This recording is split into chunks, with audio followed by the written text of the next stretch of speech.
Hello மக்களையுமே 21 சலங்கையில் promo review தான் பார்க்க போகிறோம். உங்களுக்கு என்னோட ரிவ்யூ பிடிச்சிருந்தா சீரியல் கூட்டியிருப்போம், மறக்காம சப்ஸ்கிரைப் பண்ணிக்கோங்க. பார்ட் 1 வீடியோ பார்க்கலன்னா பார்த்துடுவாங்க. பார்ட் 2 வீடியோ நம்ம பார்க்கலாம். இப்போ பூமி வந்து ககனுக்கு ஒரு 10 கண்டிஷன்ஸ் கொடுக்குறாங்க. அது என்னென்ன கண்டிஷன்ஸ், அதுக்கடுத்து ககன் என்ன முடிவு எடுத்தாரு அப்படிங்கிறத தான் இந்த வீடியோவில் நம்ம பார்க்க போகிறோம். முதல் கண்டிஷனாக பூமி என்ன சொல்கிறாங்க அப்படின்னா, இவர் வந்து பேப்பர் பெண்ணெல்லாம் எடுத்துகிட்டு வந்துட்டாரு. மொட்டை மாடியில் இருக்கிறாங்க. ககனும் பூமியும் மொட்டை மாடியில் இருந்து பூமி சொல்ல அவர் வந்து பேப்பரில் நோட் பண்ணிட்டு இருக்கிறாரு. முதல் கண்டிஷனாக பூமி என்ன சொல்கிறாங்க அப்படின்னா, காலையில எந்திரிச்ச உடனே முதல்ல நீங்க என் முகத்தை தான் முதல்ல பார்க்கணும் அப்படின்னு சொல்லி பூமி சொல்றாங்க. உடனே ககன் வந்து ஷாக் ஆகுறாரு, இது ஓ முகத்தை பார்க்கணுமா அப்படின்னு சொல்லிட்டு. உடனே நம்ம பூமி வந்து இமேஜினேஷனுக்கு போகிறாங்க. அதாவது ஃபர்ஸ்ட் காலையில பூமி பூமி பூமின்னு அவர் கண்ணை திறக்காம கூப்பிட்டுக்கிட்டு இருக்காரு. உடனே சாரதா வந்து வராங்க. எதுக்குடா பூமி பூமின்னு பூமி பேரை ஏலம் விட்டுட்டு இருக்கு அப்படின்னு சொல்றாங்க. உங்களுக்கு தெரியாதாமா, நான் காலையில எந்திக்கும் போது பூமி முகத்தை தான் முதல்ல பார்ப்பேன்னு சொல்லிட்டு நீங்க போயிட்டு பூமியை வர சொல்லுங்க, அப்பதான் என்னோட நாள் வந்து தொடங்கணும், பூமியோட முகத்தை பார்த்தாதான் என் நாள் தொடங்கணும் அப்படின்னு சொல்லிட்டு இந்த மாதிரி ககன் பேசுற மாதிரி இவங்க வந்து கனவுலோகத்துல கனவு கண்டுகிட்டு இருக்காங்க. உடனே அதுக்கு அடுத்து சரி இதெல்லாம் என்னால முடியாது அப்படின்னு சொல்லிட்டு இருக்கிறாங்க. அதுக்கு அடுத்து சரி அடுத்து 2வது கண்டிஷன் என்ன சொல்றாங்க அப்படின்னா, நீங்க ஃபர்ஸ்ட் என்னதான் பார்க்கணும், அதுக்கடுத்து எனக்கு குட் மார்னிங் சொல்லணும், அதுக்கு அடுத்து லவ் யூ சொல்லணும் அப்படின்னு சொல்றாங்க. இதெல்லாம் டூ மச், இதெல்லாம் ரொம்ப ஓவரா பேசுற நீ அப்படின்னு சொல்றாங்க. கல்யாணம் சிவா பூர்ணி கல்யாணம் நடக்கணுமா வேண்டாமா அப்படின்னு சொல்லிட்டு பூமி வந்து மிரட்டுறாங்க. உடனே அவங்களும் சரி குட் மார்னிங் லவ் யூ சரி சொல்லியாச்சு, அடுத்து செகண்ட் அப்படின்றாங்க. 2வது கண்டிஷன் என்னன்னு கேட்குறாங்க. 2வது கண்டிஷன் பூமி என்ன சொல்றாங்கன்னா, நான் தான் உங்களுக்கு குளிப்பாட்டணும் அப்படின்னு சொல்றாங்க. இதே அப்படின்னு சொல்றாங்க ககன். ஒன்று அவங்களும் பார்த்தா திருப்பியும் கனவுலோகத்துக்கு போயிட்டு அவங்க வந்து அவங்க தலையில ஷாம்பு தேய்க்கிற மாதிரி இவங்களுக்கு கனவு கண்டுகிட்டு இருக்கிறாங்க பூமி. இவங்க ஒவ்வொரு கண்டிஷன் சொல்லும் போது பூமி வந்து அதை வந்து நினைச்சு பாக்குறாங்க கனவுலோகத்துல. 2வது கண்டிஷன் வந்து இது சொல்றாங்க. உடனே ககனுக்கு வந்து இது எரிச்சலா இருக்கு, இதெல்லாம் ரொம்ப ஓவரா இல்லை அப்படின்னு சொல்லிட்டு அவர் வந்து அங்க அந்த பேப்பர் பெண்ணை கீழே போட்டு எந்திரிச்சு போறாரு. உடனே பூரணி சிவா மேரேஜ் அப்படின்னு சொல்றாங்க. உடனே அவர் திரும்ப வந்துடுறாரு. சரி தங்கச்சிக்காக எல்லாம் பண்ணிதான் ஆகணும் அப்படின்னு சொல்லிட்டு. சரி 3வது கண்டிஷன்ஸ் என்னதுன்னு கேட்குறாங்க. இந்த மாதிரி காலையில முதல்ல நான் என் முகத்தை தான் பார்க்கணும், நான் குளிப்பாட்டணும், அடுத்து 3வது வந்து ஆஃபீஸ் கிளம்பி போகும்போது எனக்கு வந்து டாட்டா சொல்லணும், பாய் சொல்லணும், அதுக்கடுத்து ஃப்ளையிங் கிஸ் கொடுக்கணும் அப்படின்னு சொல்றாங்க. உடனே இதெல்லாம் ரொம்ப ரொம்ப டூ மச் பூமி அப்படின்னு சொல்றாங்க. நடக்கணுமா வேண்டாமா அப்படின்னு மிரட்டுறாங்க. உடனே ககனும் போயிட்டு திரும்ப அதே மாதிரி வந்து சண்டை போட்டுட்டு இருக்கிறாரு. பூமி வந்து திரும்பி இமேஜினேஷனுக்கு போயிடுறாங்க.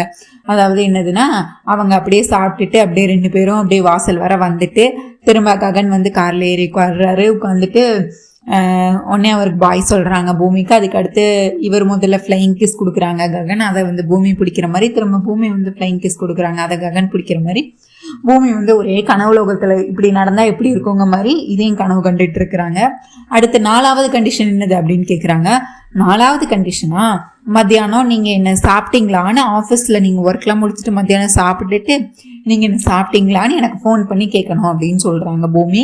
உடனே அதுக்கடுத்து அதையும் வந்து பூமி வந்து கனவுலோகத்துல பாக்குறாங்க. அதாவது மத்தியானம் வந்து ஃபோன் பண்ணி பூமி சாப்பிட்டியா அப்படின்னு ககன் கேட்கறாரு. உடனே பூமி சொல்றாங்க, நீங்க சாப்பிடாம நான் என்னைக்கு மாமா சாப்பிட்ருக்கேன் அப்படின்னு சொல்லிட்டு, ஐயோ நான் சாப்பிட்டு தானே உனக்கு ஃபோனே பண்றேன், நான் நல்லபடியா சாப்பிட்டேன் இன்னைக்கும், நீ பண்ண சமையல் எல்லாமே சூப்பரா இருந்துச்சு, கைக்கு தங்க வளையல் தான் போனேன் அப்படின்னு சொல்லி இவர் ரொம்ப பாராட்டுற மாதிரி கனவு கண்டுட்டு இருக்கிறாங்க. அதுக்கடுத்து நீயும் நேரத்துக்கு போய் சாப்பிடுன்னு சொல்லிட்டு அவரும் ரொம்ப சந்தோஷமா இவங்க கிட்ட ஃபோன் பேசுற மாதிரி இது வந்துட்டு இது மாதிரி கனவு கண்டுகிட்டு இருக்கிறாங்க பூமி.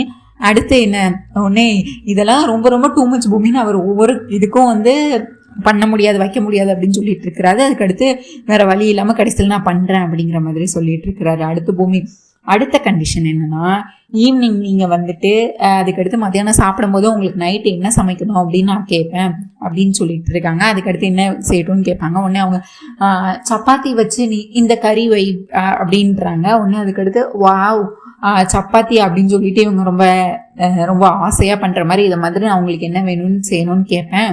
நீங்கள் ஒன்று எனக்கு என்னென்ன டிஷ் வேணும் அப்படின்னு கேட்கணும். அதுக்கு அடுத்து நீங்கள் என்ன ரொம்ப என்னோட டிஷ் எல்லாம் ரொம்ப பிடிச்சிருக்குன்னு பாராட்டணும் அப்படிங்கிற மாதிரி பூமி வந்து இந்த மாதிரி பகல் கனவு கண்டுக்கிட்டு இருக்கிறாங்க.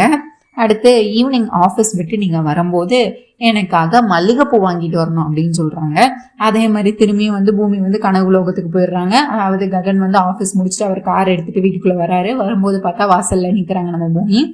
நிற்கும்போது அவர் வந்து மல்லிகைப்பூ வாங்கிட்டு வந்திருக்கிறாரு. உடனே அதுக்கு அடுத்து கொடுக்குறாரு. உடனே பூமி வந்து ரொம்ப சந்தோஷமாயிடுறாங்க. உடனே அவங்கள ஒரு சுத்தி விட்டு திரும்ப அவங்களே ககனே வந்து அந்த வாங்கிட்டு வந்த மல்லிப்பூ வந்து இவங்க பூமி தலையில வைக்கிற மாதிரி இவங்க வந்து திரும்ப பூமி வந்து கனவு லோகத்துக்கு போயிட்டு அவங்க சிரிச்சுட்டே இருக்கிறாங்க. உடனே அதுக்கடுத்து இவர் வந்து கையை வந்து அசைக்கிறாரு. இந்த லோகத்துலதான் இருக்கியா, எங்க இருக்கு அப்படின்னு சொல்லிட்டு, பூமி பூமி என்ன இதெல்லாம் ரொம்ப டூ மச்சா இல்ல, இதெல்லாம் கொஞ்சம் உனக்கே ஓவரா இல்ல, இதெல்லாம் ஒரு இதுவா கண்டிஷனா, இன்னும் இதெல்லாம் இதை எப்படி பண்ண முடியும் இதெல்லாம் அப்படின்னு சொல்லிட்டு இருக்கிறாங்க. உடனே அதுக்கடுத்து பூமி, உங்களுக்கு தங்கச்சி கல்யாணம் ஆகணும்னா நீங்க இதெல்லாம் பண்ணி தான் ஆகணும் அப்படின்னு சொல்லிட்டு இருக்கிறாங்க. இந்த மாதிரி இத்தனை கண்டிஷன் சொல்லிட்டு அதுக்கடுத்து இவங்க போகிறாங்க. உடனே இதுக்கு அடுத்து என்ன, சரி அடுத்து 7வது கண்டிஷன் என்ன சொல்லு அப்படின்னாங்க. உடனே இது வரைக்கும் நான் சொன்ன கண்டிஷன் எல்லாத்தையும் நீங்க ஒரு நாள் விடாம எல்லா நாளும் ஃபாலோ பண்ணணும். அதுக்கடுத்து நான் என்னைக்கு எனக்கு இது ரொம்ப சந்தோஷமா இருக்கோ, எனக்கு என்னைக்கு ரொம்ப ஹாப்பியா இருக்கோ அன்னைக்கு நானே சொல்லுவேன். அன்னைக்கு அப்புறம் நீங்க வந்து சிவா பூரணி கல்யாணத்தை பற்றி நீங்க பேசலாம், பண்ணலாம், நடத்தலாம். ஆனா இதெல்லாம் நீங்க வந்து டெய்லி எனக்கு பண்ணணும். ஒரு நாள் இதெல்லாம் பண்ணக்கூடாது, எனக்கு இதை டெய்லி நீங்க பண்ணணும். நான் அதை நான் என்னைக்கு ரொம்ப சந்தோஷமா ஃபீல் பண்றேனோ அன்னைக்கு வந்து நான் உங்களுக்கு ஓகேன்னு சொல்லுவேன். அப்புறம் தான் நீங்க வந்து இந்த கல்யாணத்துக்கு இது பண்ணணும் அப்படின்னு சொல்றாங்க. உடனே அதுக்கு அடுத்த கண்டிஷன் என்ன அப்படின்னா, உடனே இவருக்கு ககனுக்கு வந்து எரிச்சல் வருது. ஒவ்வொரு கண்டிஷன் சொல்லும் போது ஒவ்வொரு இடத்துல போய் உட்காந்துக்கிறாரு. அதுக்கடுத்து அவரும் அழுகிற மாதிரி, ஐயோ எரிச்சலா இருக்கு, இதெல்லாம் ஒரு கண்டிஷனா, ஏன் கடவுளை நீ இப்படி எல்லாம் சோதிக்கிறேன்னு அவர் அதுக்கடுத்து புலம்பிட்டு இருக்கிறாரு. அவர் வந்து இப்ப பூமியை வெறுத்துட்டார்ல, அதுக்காக அவரை பாட்டு இப்படி புலம்பிட்டு இருக்கிறாரு. அதுக்கு அடுத்து என்ன கண்டிஷன்னா, இதுக்கு அடுத்து என்ன கண்டிஷன் சொல்லிட்டு ககன் கேட்கிறாரு. அதுக்கு பூமி சொல்றாங்க, இத்தனை கண்டிஷன் நான் சொன்னல, இதெல்லாம் நீங்க இங்க இருக்க வீட்டுல யாருக்குமே தெரியக்கூடாது. பூரணிக்கோ சிவாக்கோ அத்தைக்கோ யாருக்கும் இதை பத்தி இந்த கண்டிஷன்ஸ் அக்ரிமெண்ட் பத்தி தெரியவே கூடாது அப்படின்னு சொல்றாங்க. உடனே இது அக்ரிமெண்டா? ஆமா இது அக்ரிமெண்ட் தான். இந்த அக்ரிமெண்ட்டை பத்தி நீங்க யார்கிட்டயும் எதுவும் சொல்லக்கூடாது. எல்லாரும் நீங்க வந்து என்கிட்ட ரொம்ப அன்பா நடந்துக்கிறீங்க, நம்ம ரொம்ப சந்தோஷமா இருக்கோம் அப்படின்னு தான் எல்லாரும் நினைக்கணும். அதுக்கடுத்து என்ன சொல்றாங்கன்னா, நைட்டு நீங்க படுக்கும்போது எனக்கு நீங்க குட் நைட்ஸ் பூமின்னு சொல்லிட்டு தான் படுக்கணும், அப்புறம் லவ் யூன்னு சொல்லிட்டு தான் படுக்கணும் அப்படின்னு சொல்றாங்க. உடனே இதெல்லாம் கொஞ்சம் உனக்கே ஓவரா தெரில அப்படின்னு சொல்லிட்டு இருக்கிறாங்க. அதெல்லாம் இல்லை, உங்களுக்கு சிவா பூர்ணி கல்யாணம் நடக்கணுமா, அப்ப இதெல்லாம் நீங்க பண்ணி தான் ஆகணும் அப்படின்னு சொல்றாங்க பூமி. உடனே அதுக்கடுத்து நான் தூங்கும்போது அதை நான் உங்க நெஞ்சு மேல வச்சுதான் தலையை வச்சுதான் தூங்குவேன் அப்படின்னாங்க. நிறுத்து, என்ன நீ ஓவரா போயிட்டு இருக்குன்னு அதுக்கடுத்து ககனுக்கு வந்து ரொம்பவே கோவம் வந்துருது. அவர் வந்து உடனே நம்ம பூமியை பிடிச்சி திட்டிட்டு இருக்கிறாரு. இதெல்லாம் ஒரு கண்டிஷனா, இதெல்லாம் உனக்கே கொஞ்சம் ஓவரா தெரில, ஒரு அளவு தான் எல்லாம் அப்படின்னு சொல்லி அவர் வந்து திரும்பி திட்டிட்டு இருக்கிறாரு பூமியை. உடனே அதுக்கடுத்து இவங்க பாட்டு போயிடுறாங்க. இவ்வளவுதான் என்னோட கண்டிஷன் சொல்லிட்டு போயிடுறாங்க. உடனே பூமி வந்து அப்படி போனோம்னா நம்ம ககன் வந்து இந்த பேப்பரை உடனே கிழிச்சு எல்லாத்தையும் பறக்க விட்டுட்டு அந்த எழுதின பேப்பரை மட்டும் கசக்கி தூர போடுறதுக்காக வச்சிருக்கிறாரு. உடனே பார்த்தா இவங்க உடனே திரும்ப ரிட்டர்ன் வராங்க.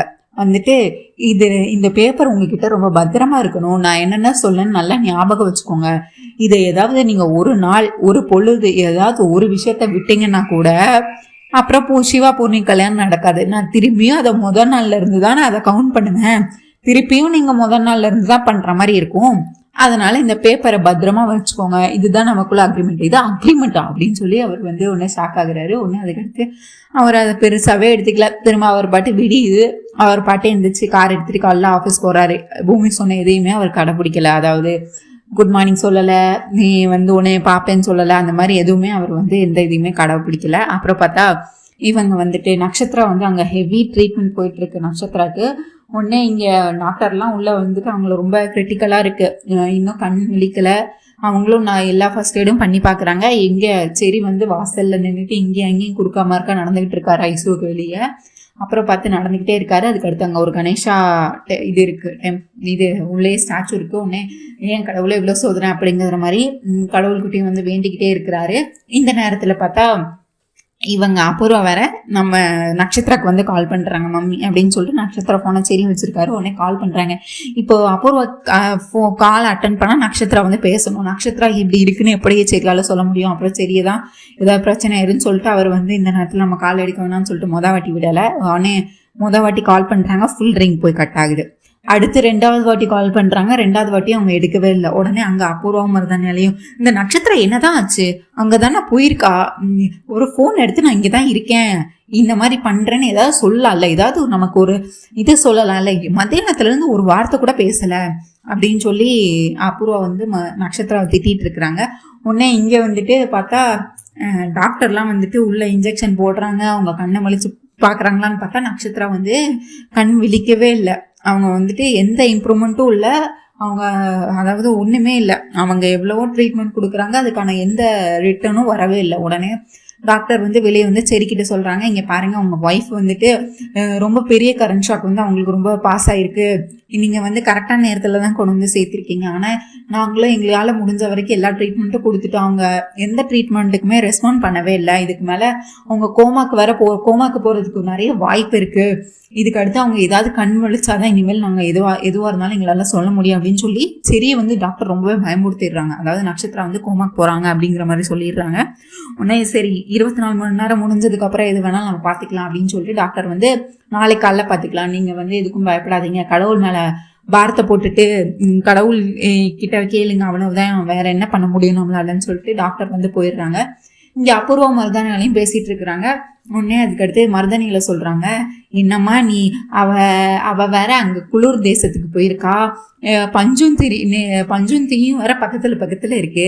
இங்க நீ அவன் என்னதான் பிடிக்கலன்னு சொன்னாலும் அங்க அவங்க 2 பேரும் தனியா தான் இருக்காங்க. அவங்க 2 பேத்துக்கும் பிடிக்கலாம், அவங்க 2 பேரும் ஜாலியா இருப்பாங்க. நீ எதுக்குமா தேவையில்லாம இப்படிலாம் பேசிட்டு இருக்க? உடனே இப்படிலாம் பேசும்போது சி அந்த செரி வந்து நட்சத்திர புருஷனாச்சு அப்பெல்லாம் இருக்கவே இருக்காது. என் பொண்ணு ஒன்றும் நார்மல் பொண்ணு கிடையாது. என் பொண்ணு ஒன்றும் மற்ற பொண்ணுங்கள் மாதிரி அந்த மாதிரியெல்லாம் பண்ண மாட்டா. என் பொண்ணு நட்சத்திரா, அவ வந்து அந்த செடியை கொல்றதுக்கான திட்டத்தை போட்டுக்கிட்டு இருப்பா. அவனை இந்நேரத்துக்கு வந்து ஏதாவது பண்ணி அந்த ஹாஸ்பிட்டல்ல சேர்த்துருப்பா, ஏதாவது பண்ணியிருப்பான். அதுதான் என் பொண்ணு அப்படின்னு சொல்லி இவங்க அபூர்வம் வந்து தன்னோட பொண்ணு வந்து செடியை கொல்றதுக்கு தான் அவள் இவ்வளவு திட்டமும் பண்ணிட்டு இருக்கா. அதனால அவள் ஏதாவது பண்ணியிருப்பாளே தவிர இப்படியெல்லாம் எதுவும் நடந்திருக்காது அப்படின்னு சொல்லி இவங்க ரொம்ப கான்ஃபிடென்ட்டாக மருதாணி கிட்ட சொல்லிட்டு இருக்கிறாங்க. அதுக்கடுத்து இந்த மாதிரி ஏதாவது அசிங்கமாக பேசிட்டு இருந்தால் உனக்கு அவ்வளோதான் மரியாதை அப்படின்னு சொல்லி மருதாணியலையும் பிடிச்சி நல்லா வாங்கிட்டு இருக்கிறாங்க. இங்கே பார்த்தா ககன் வந்து ஆஃபீஸ்க்கு போயிடுறாரு காலையில். அவங்க கார் வெளியே போகுது. அடுத்து பார்த்தா பிந்துவோட கார் உள்ளே வருது. பிந்துவும் மீராவும் வீட்டுக்குள்ளே வராங்க. உடனே பிந்து வந்து வாசல் வர வந்தோடனே பிந்து கொஞ்சம் பயமாக இருக்குது. அம்மா வாங்கம்மா போயிடலாம், நம்ம இங்கே இருக்க வேண்டாம் அப்படின்றாங்க. என்ன இவ்வளோ தூரம் வந்தாச்சு, இதுக்கடுத்து என்ன பயமா இவங்க பார்த்து, வா இன்னைக்கு 2ல் 1 நான் பார்க்காம விட மாட்டேன் அப்படின்னு சொல்லிட்டு அதுக்கடுத்து வீட்டுக்குள்ளே பிந்துவை கூட்டிகிட்டு வந்து, சாரதா, பூரணி வெளியே வா, பூரணி வெளியே வாடி அப்படின்னு கூப்பிட்றாங்க. பூரணி பேரை ஏலம் போட்டு கூப்பிட்டுக்கிட்டு இருக்கிறாங்க. முதல்ல பார்த்தா பூமி வராங்க, அடுத்து பின்னாடியே சாரதா வராங்க, சிவா வராங்க. ஆனால் பூர்ணி மட்டும் வரவே இல்லை. என்ன அந்த பூர்ணி எங்கே ஒழிச்சு வச்சிருக்கீங்களா அப்படின்னு சொல்லிட்டு சாரதா கிட்ட கத்திட்டு இருக்கிறாங்க. என்ன மீரா இப்போ என்ன பிரச்சனை அப்படின்னாங்க. உடனே பூமி வந்து, அத்தை வாங்க என்ன பிரச்சனை இப்போ? ஆமா நீ தான் இப்போ இந்த வீட்டு மருமகளாவே மொத்தமாவே மாறிட்டியே, உன்னையே தான் அவ்வளோ வசியம் பண்ணி உன்னையே மாற்றி வச்சுட்டாலே, உனக்கு இனிமேல் நாங்கள்லாம் கண்ணுக்கு தெரியுமா, இல்லை எங்கள் குடும்பம் தான் உங்களுக்கு பெருசாக தெரியுமா? நீ தான் இப்போ மொத்தமாக இந்த குடும்பத்துக்கு ஒன்று தான் நீ தான் துடிக்கிறியே அப்படின்னு சொல்லி, உனக்குலாம் நாங்களாம் ஒரு ஆளே கிடையாதுன்னு சொல்லிட்டு பூமியை வந்து இந்த மாதிரி திட்டிகிட்டு இருக்கிறாங்க மீரா. உனக்கு எங்கள் குடும்பம்லாம் பெருசே கிடையாது, உனக்கு இப்போ இந்த சாரதா குடும்பம் இந்த ககன் குடும்பம் தானே உனக்கு ரொம்ப பெருசு அப்படிங்கிற மாதிரி திட்டிகிட்டு இருக்கிறாங்க. உடனே சாரதாக்கு வந்து கோவருது, இங்கே பாரு மீரா, எதுக்கு வந்து அந்த விஷயத்த சொல்லி எதுக்கு இப்போ எல்லாரையும் திட்டி சத்தம் போட்டுட்டு இருக்கா அப்படின்னு கேட்குறாங்க. ஆமாம், எங்க பொண்ணு பூரணி, அவளை எங்க அப்படின்னோன்னா அதுக்கடுத்து பூரணி வந்து மாசம் என்ட்ரி கொடுக்குறாங்க. என்ன வாங்கினடி பத்தலை அவளுக்கு, இன்னும் வேகணுமா அப்படின்னு சொல்றாங்க. உடனே என்ன பூரணி, உடனே சாரதா வந்து சொல்றாங்க, என்ன அவங்க வயசுக்கு நீ மரியாதை கொடுக்க மாட்டியா, இப்படிதான் மரியாதை இல்லாம பேசுறதா, அவங்க உன்னை விட வயசுல பெரியவங்க தானே, இப்படிதான் நான் உனக்கு சொல்லி கொடுத்துருக்கேன் அப்படின்றாங்க. உடனே மீரா, அப்பப்பா என்னமா நடிக்கிற, உன்கிட்ட தான் நடிப்பெல்லாம் மொத்தமா கத்துக்கணும், உன் பொண்ணு என்ன தைரியம் இருந்தா என் பொண்ணை அடிச்சிருப்பா அப்படின்னு சொல்றாங்க. உடனே அதுக்கு அடுத்து இது ஷாக் ஆகுறாங்க, சாரதாவும் பூமி ஏதோ அடிச்சால அப்படின்னு சொல்லிட்டு. ஆமா என்ன தைரியம் தான் நீ என் பொண்ணை அடிச்சிருப்ப அப்படின்னு சொல்லிட்டு மீரா வந்து திரும்ப கேட்குறாங்க. பிந்துவை வச்சுட்டு நிற்க, சிவாவும் நிற்கிறாரு, அவங்களும் பார்த்துட்டு இருக்கிறாரு. உடனே அதுக்கடுத்து பூர்ணி சொல்றாங்க, நான் அடிச்சேன் உண்மைதான், ஆனா எதுக்கு அடிச்சேன்னு உன் பொண்ணுக்கிட்ட காரணம் கேட்கலையா, நீ எதுக்கு அடிச்சேன்னு உனக்கு தெரியாதா அப்படின்னு கேட்குறாங்க. உடனே என்ன எதுக்கு நீ அடிச்ச அதை முதல்ல சொல்லு, என்ன காரணமா இருக்கட்டுமே, நீ என்ன தைரியம் இருந்தா என் பொண்ணை நீ கை நீட்டுவேன், என் பொண்ணு மேல நீ கை நீட்டுவேன் அப்படின்னு சொல்லி மீரா வந்து திரும்பியும் சண்டை போட்டுட்டு இருக்கிறாங்க பூர்ணி கிட்ட. அதுக்கடுத்து பூர்ணி வந்து டபால்னு உண்மையை போட்டு உடைச்சிடுறாங்க. இன்னைக்கு அவன் ரன்னிங் ரேஸ் போயிருந்தா இவ எவ்வளவு தைரியம் இருந்தா சிவாவை வந்து கட்டி பிடிச்சி கங்க்ராச்சுலேஷன் சொல்லுவா அப்படின்னு சொல்லி வந்துட்டு இந்த மாதிரி போட்டு கொடுத்துட்றாங்க. உடனே மீராக்கு வந்து ரொம்ப கோவம் வருது. அங்கே இருக்கிற எல்லாருமே ஷாக் ஆயிடுறாங்க. பூமி என்ன நினச்சிட்டு இருக்காங்க, சிவாவும் பூர்ணியும் தான் காதலிக்கிறாங்கன்னு நினச்சிட்டு இருக்காங்க. உடனே இப்போ எப்படி அவங்க பூர்ணிக்கு தான் இனிமேல் சப்போர்ட் பண்ணுவாங்க. அதாவது ஒன்று இதுக்கு அடுத்து ஆனாலுமே அவங்க வந்து கங்க்ராச்சுலேட் பண்ணதுக்காகலாம் வந்து நீ சண்டை போடக்கூடாது, நீ அவளை அடித்தது தப்பு தான் அப்படின்னு சொல்லிட்டு மன்னிப்பு கூட கேட்க சொல்லுவாங்க. இதுக்கடுத்து என்ன நடக்க போகுது, மீரா அதுக்கடுத்து இந்துவை என்ன பண்ண போகிறாங்க, சிவாவை வந்து சிவா இந்து காதலிக்கிறது வந்து மீராவுக்கு தெரிய வருமா, இல்லை பூமி கிட்ட வந்து சிவா போய் உண்மையை சொல்லுவாரா, அதாவது நானும் பிந்துவும் தான் காதலிக்கிறோங்கிற உண்மையை சொல்லுவாரா, இதுக்கடுத்து என்ன நடக்க போகுது, சாரதா என்ன முடிவு எடுக்க போகிறாங்க, அதுக்கடுத்து இப்போது பூர்ணிக்கு வந்து உண்மை தெரியுமா, இதெல்லாம் வந்து நாளைக்கு வீடியோவில் நம்ம கண்டிப்பாக பார்க்கலாம். உங்களுக்கு என்னோட ரிவ்யூ பிடிச்சிருந்தா சீரியல் குட்டி மறக்காமல் சப்ஸ்கிரைப் பண்ணிக்கோங்க. உங்கள் தாட்ஸ் என்னன்னு கண்டிப்பாக கமெண்ட்ஸில் சொல்லுங்கள். அண்ட் இந்த வீடியோவை லைக் பண்ணுங்கள், ஷேர் பண்ணுங்கள், ஹை பட்டனை தட்டி விடுங்க. அண்ட் மறக்காமல் சப்ஸ்கிரைப் பண்ண மறக்காதீங்க. தேங்க்யூ மக்களே, நன்றி, நாளை சந்திக்கிறேன், பாய்.